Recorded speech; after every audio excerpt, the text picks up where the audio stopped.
Hello, friends, and welcome. I'm Cassidy Carson, and this is the Life of a Writer. As you can see from my calendar back here, today is Friday, February 13th, 2026. Tomorrow is Valentine's Day. So I hope if you're not planning to celebrate with someone external, special to you, that you at least treat yourself because you are special and you should remember that. Anyway, for today's podcast, for today's YouTube, I'm going to talk about podcasts because, as you can see, I am dressed up today, and that usually means one of two things. I'm either going out somewhere or we have recorded a podcast. And in today's situation, we did just record a podcast interview with author V.L. Stewart, who will be posted on Sunday, which would be February 15th. You can check out our website, www.carsonhume.com, to see the video, or you can find our podcast, the CC and JT Amateur Hour, on podcast platforms like Spotify as audio if you want to listen to them while you're driving around. We do have a few followers, and the CC and JT Amateur Hour did win an award in 2024 with the Women in Podcasting Network. It was the authors and books category. Obviously, since it was Women in Podcasting, my half of the podcast won the award, with JT being my partner in crime. But we are also nominated again for Women in Podcasting this year. The voting period for that will be in April, and I'll provide more information as we get closer. But we were very happy to have received that award. And one of the things that was mentioned by one of the people who had actually reviewed the podcast during the award process was that we are very real. We just sit down and chat. If we make flubs or mistakes, we'll usually leave them in there and work through them. And our podcasts are very organic. What you see is what you get. It's just JT and I chatting with each other and chatting with other authors. So the CC and JT Amateur Hour has been a labor of love, which is appropriate for this time of year. We really enjoy the opportunity to sit down together once a week, usually on Sunday morning.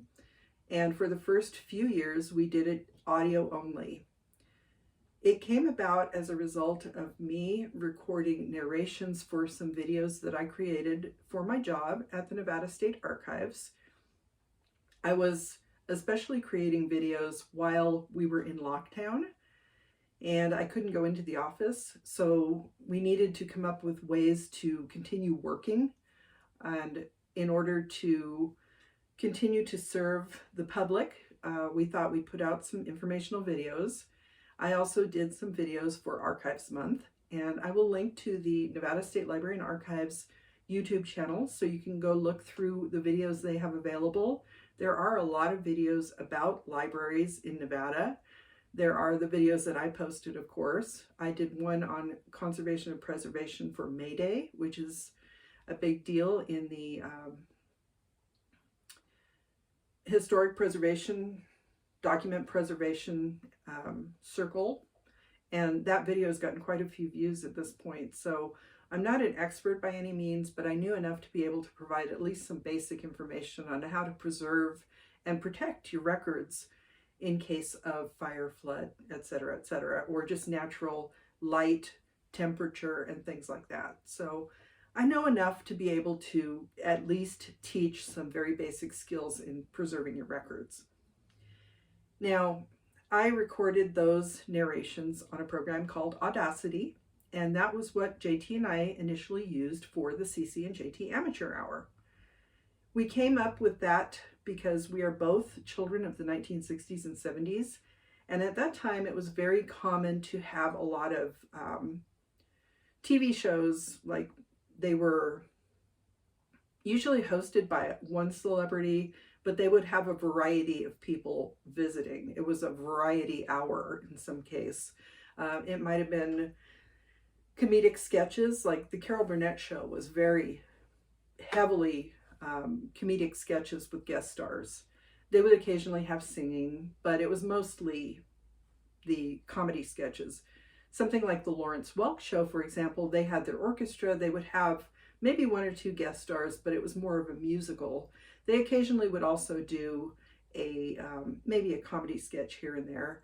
And then there was Hee Haw, which was more of a country version, similar to maybe both Lawrence Welk and Carol Burnett, because they had music artists and they also had comedy sketches. So we grew up with those kinds of shows. Even the Brady Bunch at one point had a variety show, which that was wild. You can look them up on YouTube and probably find clips. But with that in mind, we decided to do the CC and JT Amateur Hour because we are amateurs. And initially, I think we were aiming for an hour long episode, but they tend to run around 30 minutes, which is kind of part of our shtick now, that it is the amateur hour, but they only last 30 to 45 minutes. It gives you time for commercials and everything, which we don't do. We are not at all monetized at this point.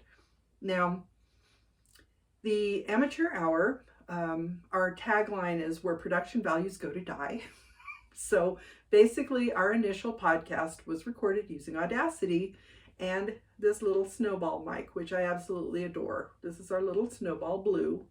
And we ordered this probably off of Amazon. I know that's a very problematic site for a lot of people, but we're going with the budget that we could afford and bought the snowball mic. It's worked very well. We used it for many years, did audio only, and we even took it on the road and we did some remote podcasts.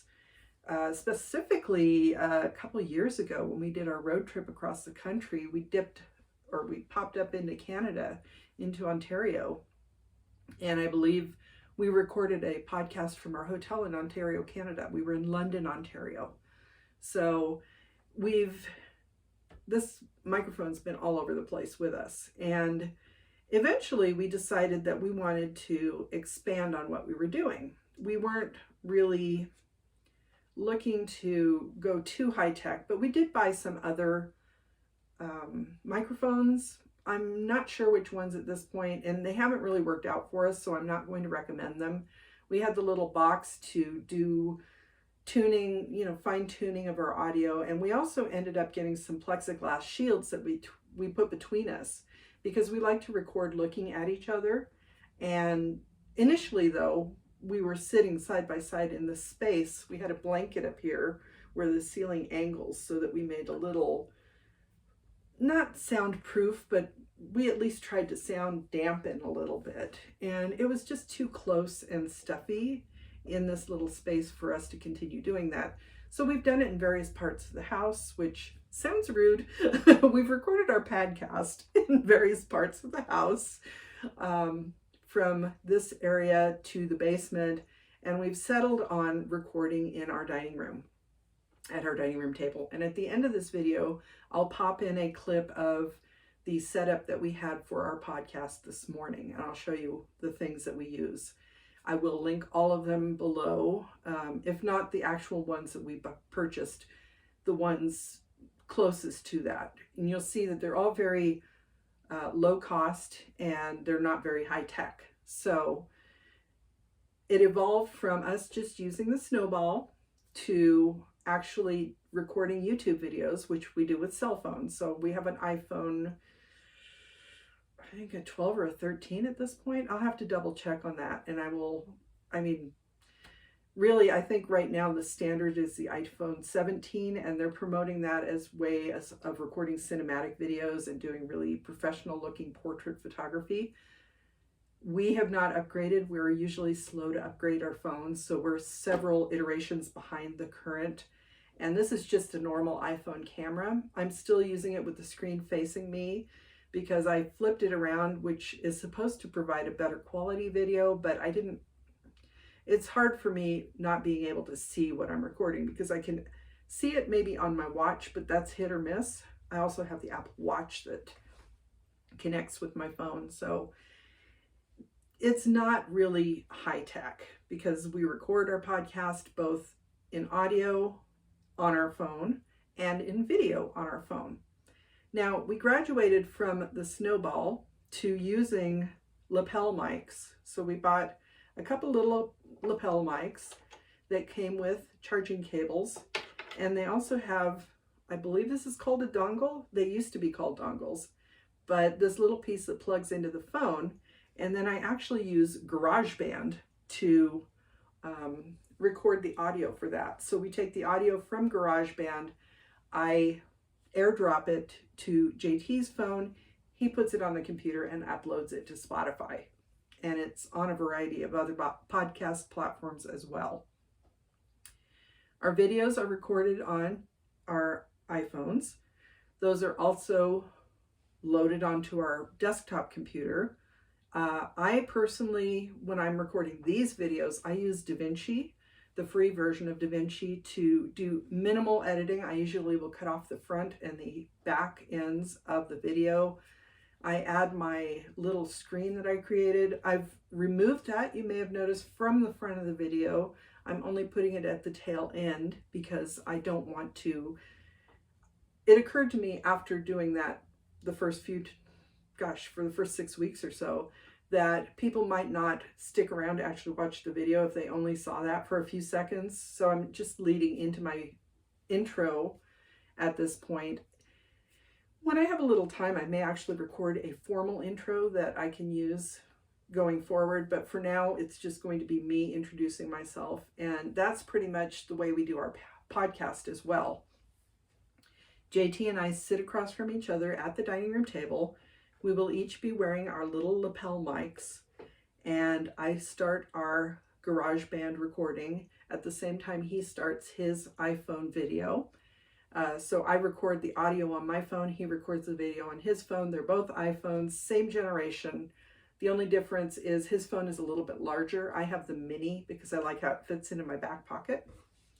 So the iPhones, of course, are expensive. The Apple Watch is expensive, which we use as a remote to start the video. But aside from that, it's very minimal. The cost involved in recording our podcasts is very low. With that said, once we started doing author interviews, as we did today with V.L. Stewart, we needed to find a way to virtually record our interviews because most of them are not done in person. We are interviewing people all over the world. We've recorded an interview with someone in the UK, I believe someone in South Korea, in the Eastern United States, and V.L. Stewart is in Costa Rica. So having the ability to record virtually is, it was a bit of a challenge to figure out which platform we wanted to use for that. We could do something like Microsoft Teams type of situation and record video on there. We could have recorded Zoom videos, but we are choosing to use the Riverside app, which is specifically geared toward podcasting, I believe. And it allows us to do both audio and video recordings. The audio can be scrubbed from the video to put up on Spotify. So when we do these videos with Riverside, the only thing we're using is a MacBook. Now you will see in the video that I tag at the end of this that we do have a few other things, like we have a separate light setup, even though we also use our overhead light. We also have a very plain backdrop with stands, which we ordered off of Amazon. And really that's all it takes. So in order to do a podcast, you could literally just sit down. I do have a stand for my iPhone. We have several of them around the house now. But if you have a cell phone of some kind, usually it will have a video recording option. Doesn't necessarily have to be an iPhone. You could be an Android user. And you get yourself a stand and you can just sit down and start talking. Basically, that's all there is to it. Uploading things it takes a little bit of a learning curve. It's not a huge learning curve. And we've chosen to use platforms like Spotify, which is where most people listen to things. And I think over 2025, our podcast, it's not like one of the top tier podcasts, but I think it's like a growing podcast or something. There was something, I'll see if I can find the technical term for what they labeled our podcast, the CC and JT Amateur Hour for 2025, because we have really tried to expand throughout the course of the time that we've been doing this. I think I mentioned that we are up to, if not over 300 episodes, it may be over that by now, because we've been doing it. I think technically this is our 5th year. We started in 2020, 2021, and we've only been really doing YouTube for a couple of years, I think.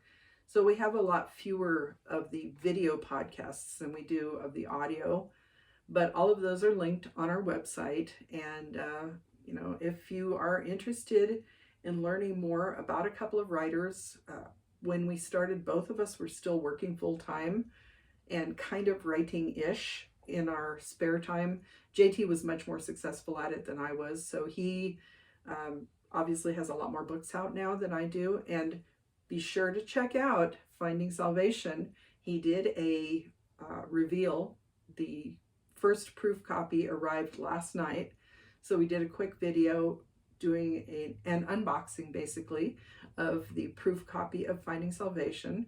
That is a compilation of 3 novellas, and we have talked about it on our podcast, so you can go back and look those up and learn more about that book. But we generally talk about our life, how we were fitting in writing when we were working full-time, how we are writing now, starting our little company, and now we're talking about how we do our podcasts. So hopefully we are fulfilling the mission that we've set for ourselves to encourage, educate, and entertain. Today's video is definitely meant to be encouragement and hopefully a touch of education, as I'm showing you some of the equipment that we've been using for our podcast. What I really hope that anybody takes away from our regular podcast or my videos is the fact that if you have an idea, go ahead and give it a try. You don't need to put a lot of financial resources into it. You don't even have to necessarily put in a lot of your time, because with the videos I'm posting on here, my daily videos, I'm doing minimal editing because I'm trying to, as I mentioned yesterday, if you watched that video, I'm trying to finish the revisions on Book 2 of Restless Spirits. So trying to balance out everything that I want to accomplish, and it is really not that hard. So I'm hoping that you take encouragement from what we're showing you, what we've been doing for the past 5 years or so, the fact that we have won an award, and hopefully maybe we'll at least place again this year in the Women in Podcasting Awards. Again, I'll give you more information on that later. I should also mention now, if I haven't already, that we started a second podcast because we felt comfortable doing this. And our second podcast is called the Nevada Author Network. We are only interviewing authors through that podcast. It is a collaboration with the Sierra Arts Foundation out of Reno. We interview members of the Sierra Arts literary community who have their books with the Sierra Arts Foundation in their 2 bookstores at the Depot Gallery in Sparks and the Riverside Gallery in Reno. And we are hoping to elevate the visibility of members of the Sierra Arts literary community. Now, we do that through our 2 More Books LLC, and it is at twomorebooks.com. I believe the videos are posted also on JT's YouTube. We need to do some organization to separate out our videos and potentially put them into seasons to make it easier to access particular years and episodes, because at this point we've just put them out there. So they can be a little tricky to track down unless you want to just start at the beginning and go straight through. I will say we've had some interesting experiences during our recordings. When we interview people, obviously we can't control what's happening on the other end. And we've had things like people's pets showing up in the video, which is always fun. And in one case, when JT and I were recording the CC and JT Amateur Hour up here, we had an earthquake. It was several years ago now, but we were sitting there recording. It was like, oh, that feels like an earthquake. And then we just kept going because obviously living in this part of the country, we do tend to get earthquakes. It's been a while, but every once in a while you're just kind of like, okay, was that somebody driving past and just the ground shaking, or is it an actual earthquake? 9 times out of 10, it may be an earthquake, but you get those little bits of real life with the recordings because we do so little editing, and it's all very real and natural. And the reason we do it that way is because if we put too much time and effort into trying to do all the technical aspects that would make it a more polished podcast, we might not do it, because both JT and I are very busy with our writing, and we're very, very busy with other things as well, like trying to help promote our fellow authors. So we're hoping that our podcasts encourage you to maybe take up writing. I'm also hoping that this video may encourage you to start a podcast. It's not very hard to do, really. It takes a little while to get comfortable, especially if you decide to do video like I've been doing. But over time, it becomes so natural that you don't even think twice. I went through a period of time where I would sit down and try to record something, and I'd get so flustered that I would just stop and not do it. So one of the goals of posting these daily videos is making myself more comfortable, and it's working, because the video I posted yesterday I wasn't thrilled with.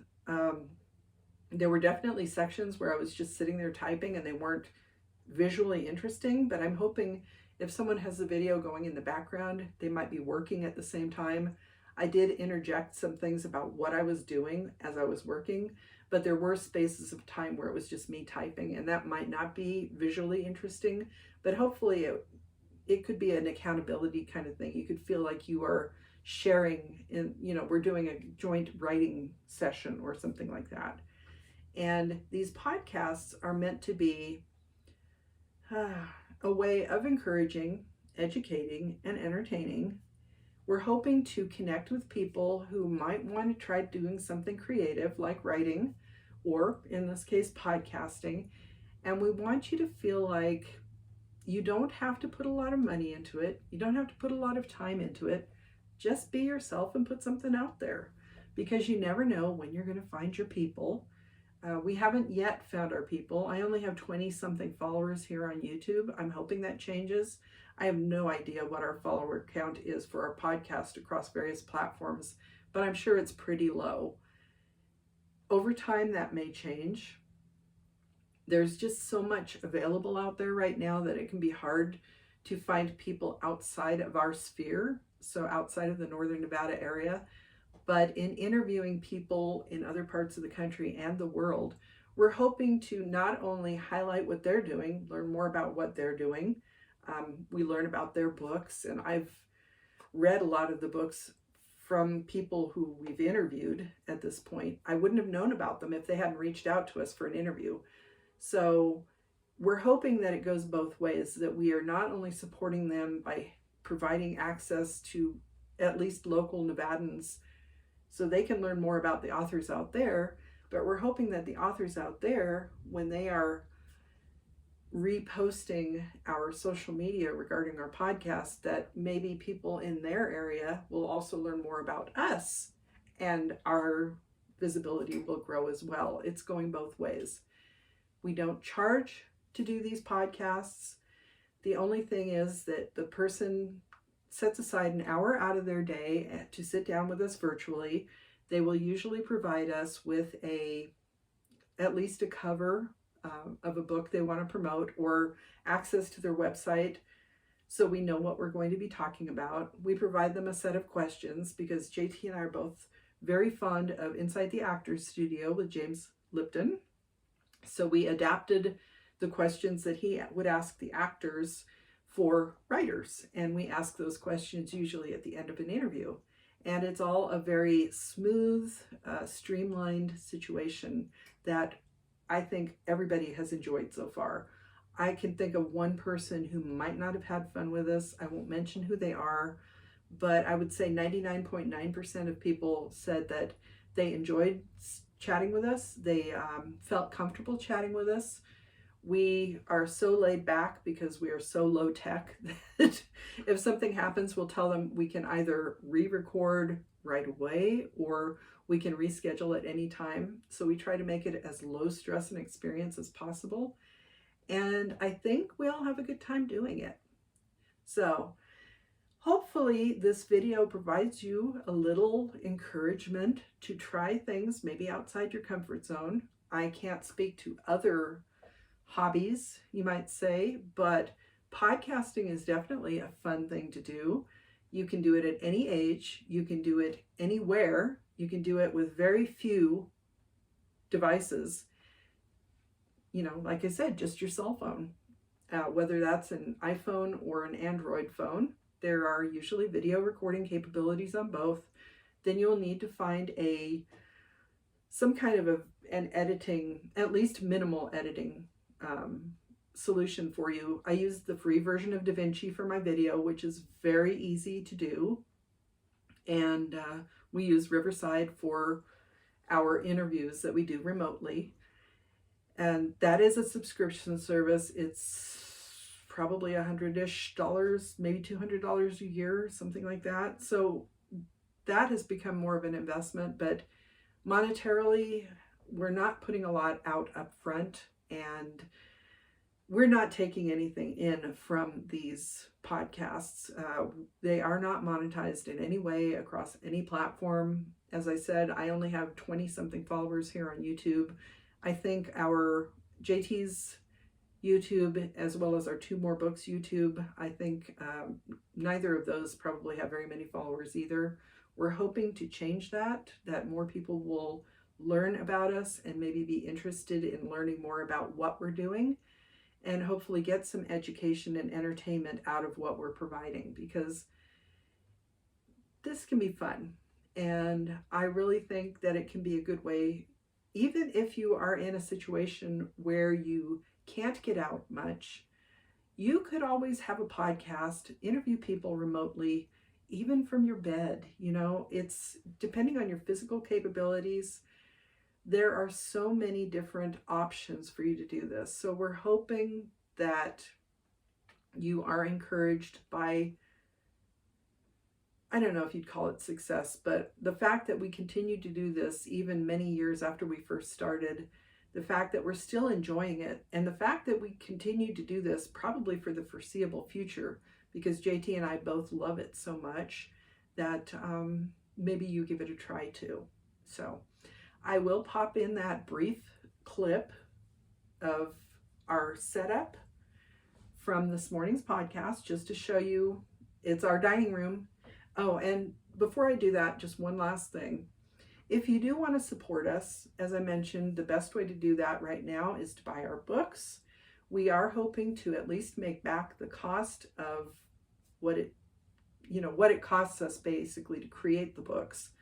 It's usually $1,000-ish a book, I think, with editing and cover design and all of that. But if we can earn back what we've put out and maybe a little extra, we do have a dream of creating a podcast studio, a purpose-built space for our podcast. We have a building behind our house. It was an old garage. I mentioned the other day that our house has been moved. The current location doesn't allow access to the garage building that's behind our house, because there used to be an alleyway that was abandoned to a complex behind us. So we can't use it as a garage anymore. Currently, it is a storage space. It needs some work. It needs some rehabilitation. We have put a new roof on it. We have to clear out some of the inside because I've got so much junk stored in there. Plus, we'll need to redo the foundation. We would need to insulate it and have electrical run to it, because the electrical wasn't up to code when we first bought the place, so we just had it cut. So that would need to be redone. It would not be set up as a space for us to live in, but I could foresee having a decent podcast studio. JT and I might also move our office out there. And in order to do that, we'll need to start earning some money through our writing. At some point, we may try to monetize a little bit our YouTube or podcasts or Substacks or whatever. I don't think either of us feels really comfortable doing that right now, but maybe in time we could do that a little bit here and there. And I think the only thing that we have is the option right now on our website to buy us a cup of coffee, which is like, donate a few cents here and there to us, which would go into our business account, probably for now to cover the cost of editing and cover design. But who knows, maybe in the future, our dream of that podcast studio will come to fruition, and we'll have a dedicated place to sit down and do these podcasts and videos, as well as a little office space out there so we could take the office out of our living room and have an actual office space for our little company. That's the dream. But for now, as I promised, I will show you just a clip of the podcast setup that we had for this morning. It's all very low key. We are not at all high tech people. And as I do every day, I thank you for following along. If you've watched this entire video, I really appreciate it. I hope that maybe you learned something about our podcasting setup. If something wasn't clear, please let me know. Feel free to leave questions in the comments. I will link to the few things that we have bought to elevate our podcast situation a little bit. Like I said, most of them have come from Amazon. They're not incredibly expensive and they're not incredibly high tech. They're all pretty much plug and play. I will also link to the Riverside app that we use for our podcast when we're doing these remote interviews, even though that does cost a little bit more. And aside from that, I hope you have a great day. If you celebrate Valentine's Day tomorrow, I hope you and your special someone have a wonderful time and, enjoy the weekend. I'll be back again tomorrow, probably for a quick video because I am leaving the house. And we're going to be recording another podcast on Sunday for the Nevada Author Network. So it's going to be a busy weekend for us. And I'll keep you posted as to how those 2 days go as they happen. Thank you again for joining me. I'm Cassidy Carson, and this is The Life of a Writer. And now to my podcast setup. Have a great day. This is our current podcast setup. As you can see, we have a small backdrop, which is wrinkled because we don't keep it up all the time. It's in the dining room where we do all of our podcasts. We have a breakfast tray on the dining table with a MacBook. We will be using the Riverside app to record. You can see me in the mirror there. Also, I will talk about the dress at some point. We have an overhead light on a dimmer switch that we use. We also have natural light coming in through all the windows, and we have a light on a stand. So for this interview, and when we interview people remotely using the Riverside app, we only use the computer microphone. So that's our setup.